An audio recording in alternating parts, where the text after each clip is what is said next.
and Joe. And we're Jen and Joe on the go. We finished another one, Jennifer. Another Disney trip in the book. So this would be November 2024, 5 nights at Disney's Art of Animation in a Lion King suite. This would be Disney trip number 2,379. That's how many times we've gone to Disney in the last 20 plus years. And counting. And counting. Actually, yeah, about 22 years, however long we've been going to Disney together. Long time. Long time. So this is actually our third stay at Art of Animation. We have stayed in a Little Mermaid room and we have stayed in a Nemo suite, but it was before we were vlogging. Yes. So now we were in the Lion King and we had a suite, which we needed because we had Allie and Gia with us. Yes. So overall, we could start with that. Yes. The resort itself, it's a value resort, correct? Well, let's say two. We were a party of 4, me and Joe, our 24-year-old daughter, and our 9-year-old niece. Right. So we picked the suite because it has the separate bedroom with I think it's a queen-size bed and a full bathroom. Then you walk in and there's a table and chairs, but the bed pulls down over that, so that's your second bed. It's a queen, and then you have your pull-out sleeper couch and a second full bathroom. Right. So we needed that extra space because they needed their space. We needed our space. So that was more convenient and less expensive than getting 2 rooms. Which we originally had booked at Coronado Springs. Right. So we ended up going this route. It was on the Skyliner, so that was very convenient for a lot of what we were doing. Yes. So overall, it was fine. The downside for us is that there were a lot more kids, so it was noisier, which is, it's Disney, so what do you expect? The place itself was clean but dated. Yes. It didn't have all of the warm and fuzzies that you get with some of the other resorts. I mean, it is a value. Yes. So, if you look at that versus, let's say, 2 rooms at an All-Star, the convenience here at Art of Animation is that you're on the Skyliner. Yeah, which for our trip was awesome because we did do a Disney package. We had the hotel, the dining plan, and we had 2 days of park tickets. Timmy joined us for a 3rd day of tickets that he gave us, and we had Mickey's Very Merry Christmas Party. Yeah. So half the time was spent going to Skyliner Resorts, which was extremely convenient. Right. I know we kind of naysayed the Skyliner when they first announced it, but it was extremely convenient, extremely fast. We never waited in line. 10 out of 10 this trip. Yeah, for the most part, it went really well. Didn't have too many problems with it at all. Yeah. And it was very convenient. Originally when they announced this, we thought, several years ago, we thought, there's a lot of bad weather in Florida, high winds, lightning. This thing's going to be down more than it's up. Well, it hasn't been the case. No. It's actually been a very convenient way to travel. There was one time Allie and I were on it together, and you and Gia came later. So as soon as we got on it, that thing just stopped. It went down. We were very close to the Art of Animation station, so we weren't that high off the ground. But it just stopped and then just did one of these. No. Yeah, you would have freaked. But it was only a couple minutes and it started back up again. There was a woman that was on with us that was not happy. She was... Anyway, so Skyliner was fine. Art of the hotel Animation itself was fine. It if you're looking for a room to hold 6 people, 5 people, I don't think that would be comfortable, but you definitely would save time in the morning having the 2 full bathrooms trying to get ready. For us, it worked out very well. The rooms are dated and in need of a refurb, but that being said, for how they are currently decorated, they are really cute. I really enjoyed staying in the Lion King suite. The hotel itself was very well kept. As a matter of fact, I think it was very well manicured as far as the landscaping and the pools. Very clean. I expected it to be a little dirtier than it was, and it was clean. It's well taken care of, but it is dated. Yeah. So it would be nice to put a fresh coat of paint on the inside or new carpeting or whatever. Yeah, I think some of the furniture needs to be replaced. You know what I missed more than anything What? Is the smell. Like you go to some of these resorts and they pump in whatever the fragrance is and it smells really good. Yeah, like you Yacht don't and get Beach that, Club, when we stayed there a couple years ago, that Yeah. smelled so friggin' amazing. So yeah, you don't get that there. So that I was missing that, but you know. Okay, Um, so we've covered the hotel and we've covered the Skyliner dining plan. What did you think of the dining plan? we didn't use all of it because we had plans set for other meals outside of the dining plan, Yeah. like Art Smith's Homecoming. Yeah. We did Bar Riva. Bar Riva was not on it. We did some snacking there. Well, technically it is. You can use lounges, but you have to use a table service credit, and Oh yeah, we didn't want to do that's that. not Yeah, a good use right. of your dining plan. So we chose to pay out of pocket What for was the other that. one that was not? So besides Cake Homecoming, bake, Cake Bake. which Yeah, we Cake went Bake. to But twice this trip. we knew that. But wasn't there one other one that we thought was maybe going to be in the dining plan? Frontera Cochina in That's Disney right. Springs. Yes, I knew there was one more. Yes. So we did a lot of eating outside of the dining plan. So, and we had a lot of snacks left over. So we ended up getting That the was snacks fine, yes. at the gift shop there We at were the able to hotel. bring home bags of popcorn and Yeah. gummy bears and trail mix, which is great. But I'm going to go back to what I said in May, and if Joe needs to link that video, he will. But we did a review of the dining plan sometime back in May or June. I don't think I'm a dining plan girl now that we've used it twice since it's come back from COVID. I don't think it's worth the money at all. It's a lot more expensive than it was, and you get a lot less.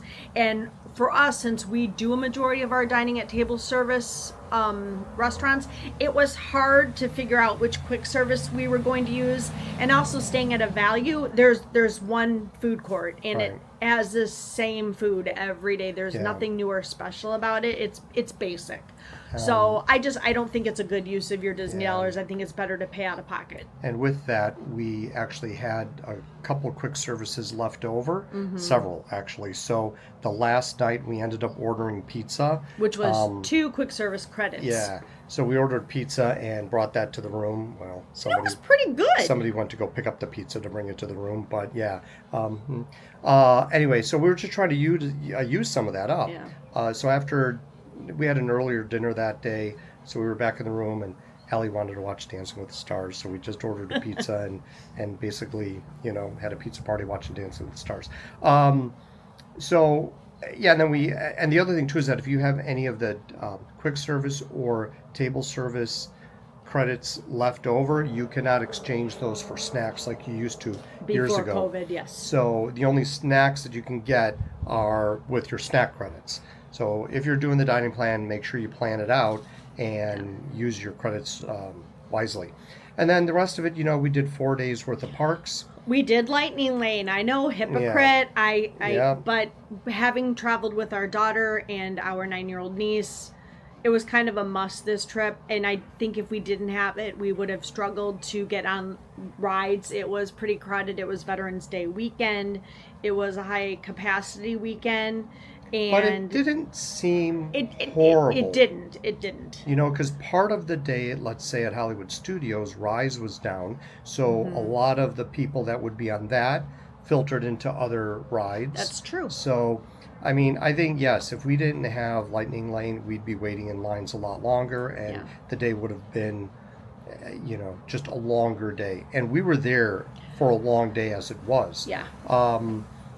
But that said, we got on everything that we wanted to except for Rise of the Resistance because that was down. So we purchased We could have, but- Lightning Lane daily, and we purchased Lightning Lane single, and because we were Disney Resort guests, we were able to set that all up 7 days before we started our vacation, which was extremely convenient. It worked very well for us at Hollywood Studios and Epcot, and that's where we used it.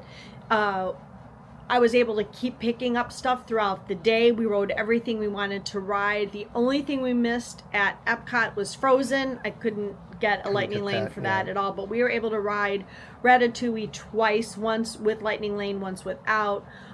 We got in everything. At Hollywood Studios, we were able to book Slinky Dog. We did Alien Swirling Saucers a couple times, one with Lightning Lane, one without.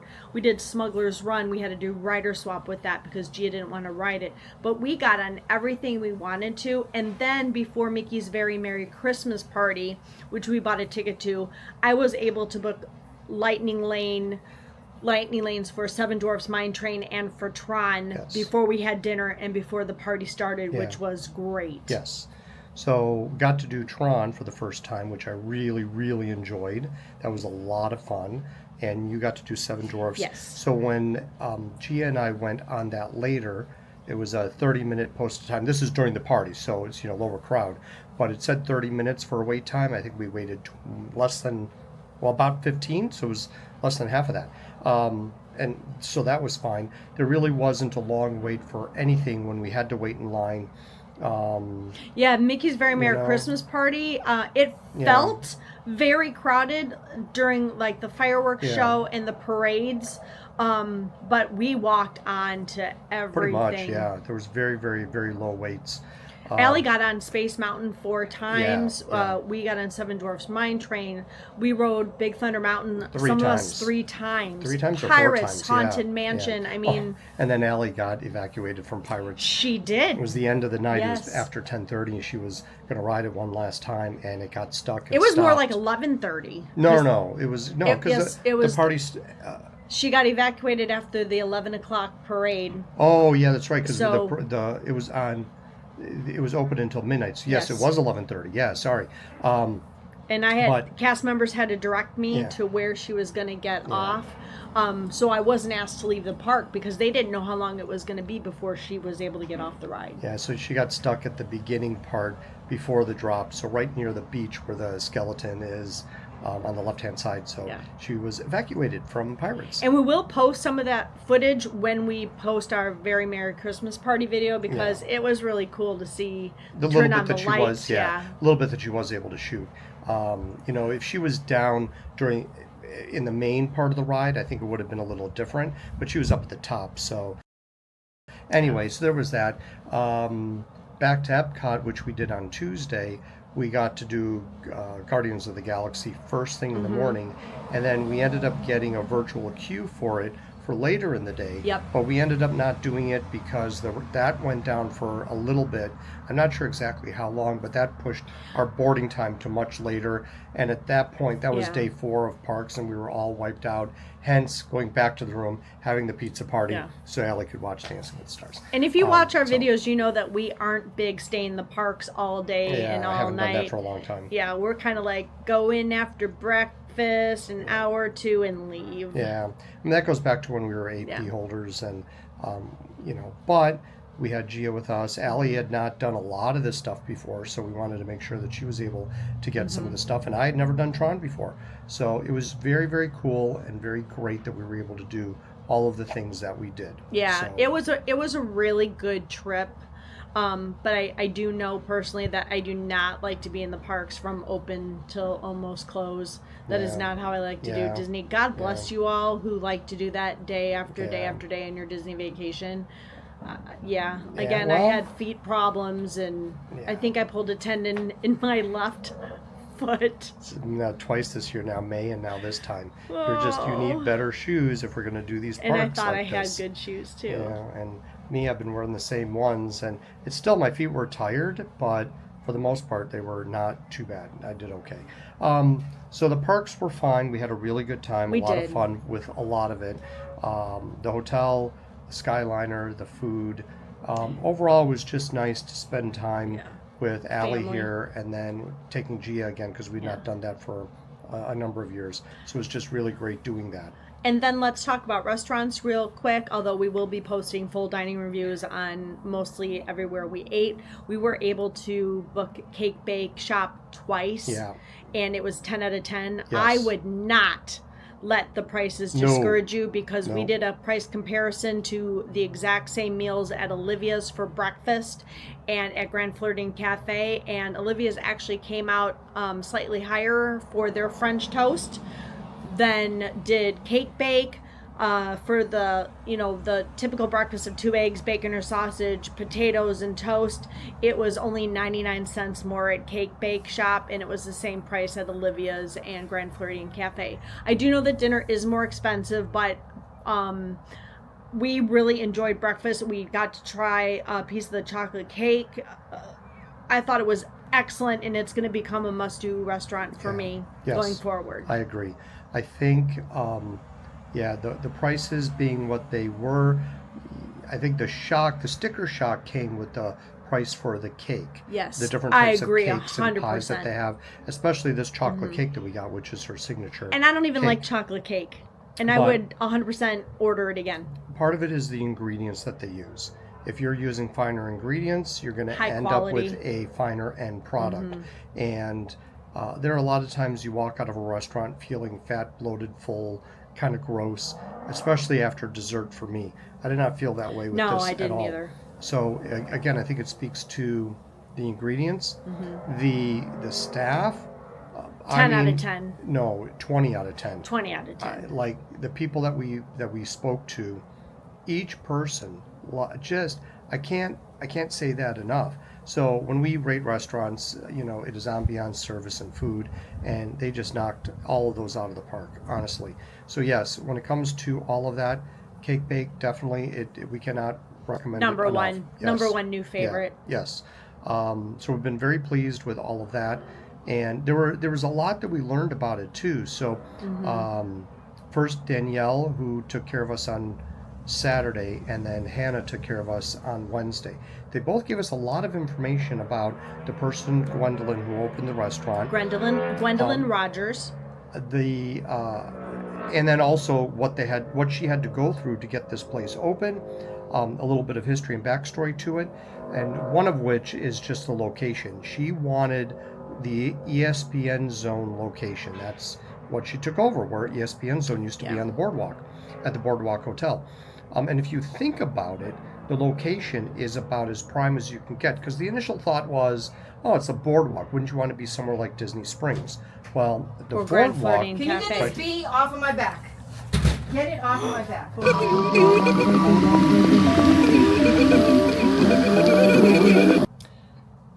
I hope I'm going to have a clean editing spot there. So my sister just came storming out of the house. She had a bee on her shoulder, kind of crawling on her neck. She was in the house. No idea where that came from. Maybe it was in a ratty nest of a hair. Her hair net. What would you call that? Her ratty hair nest? Nest that is her hair? I don't know. I don't know. Okay. Anyway, so going back to Cake Bake. Yes.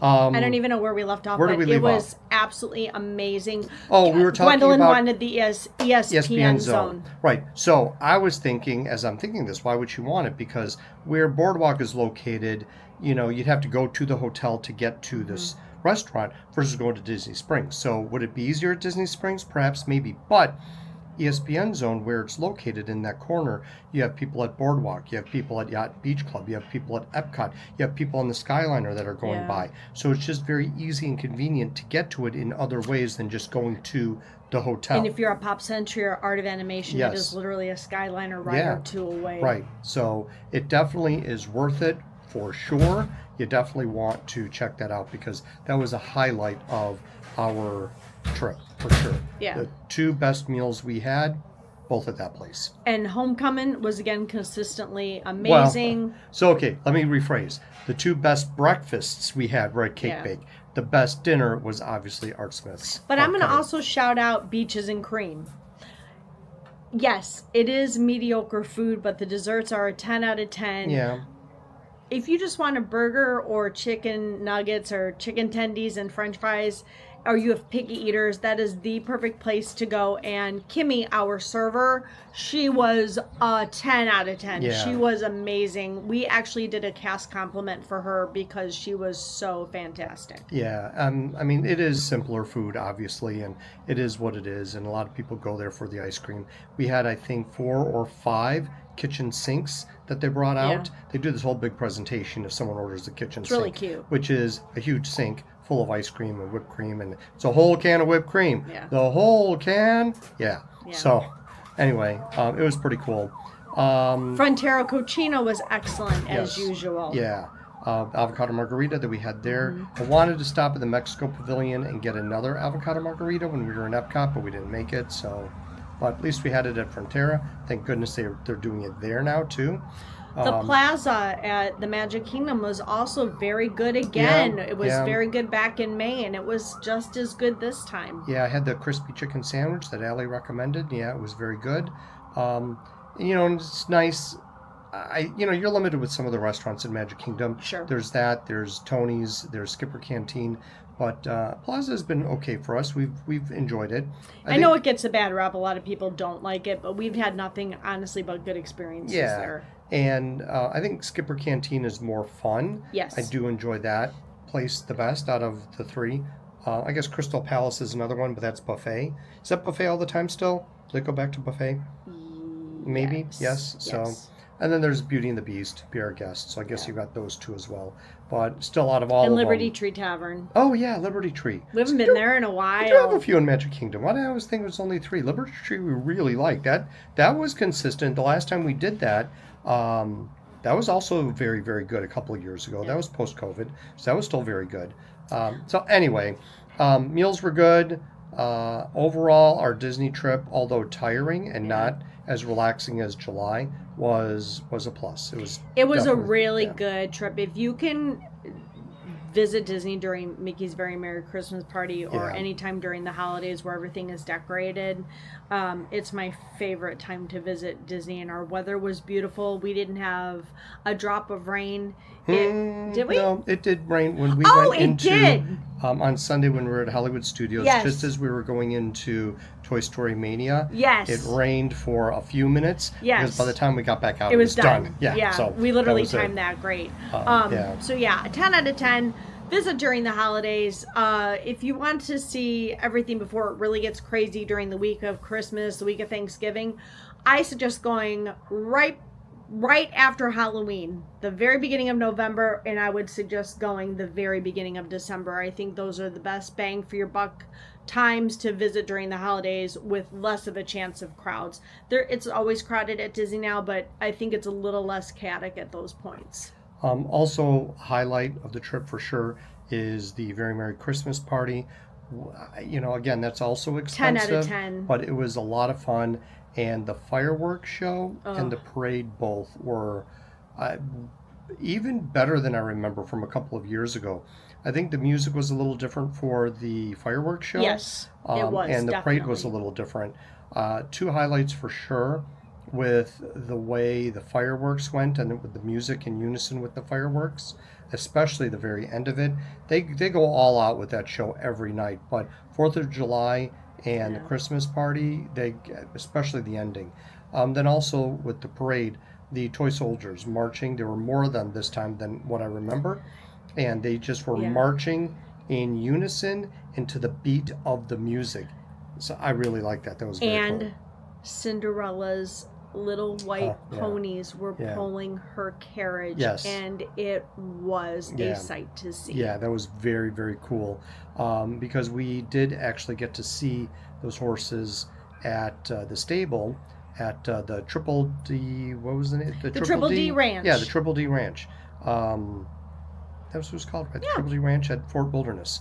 Yeah. So if you're, that was very, very cool that we got to do that a couple of times. We went horseback riding there one year, and then also got to see the stables and the new ranch, the new stables that they have there at the ranch. Very, very cool. So we got to see those horses, one of which was a newborn when we saw her, and they were starting her training to get her up to speed for pulling the carriage. The parades, yeah.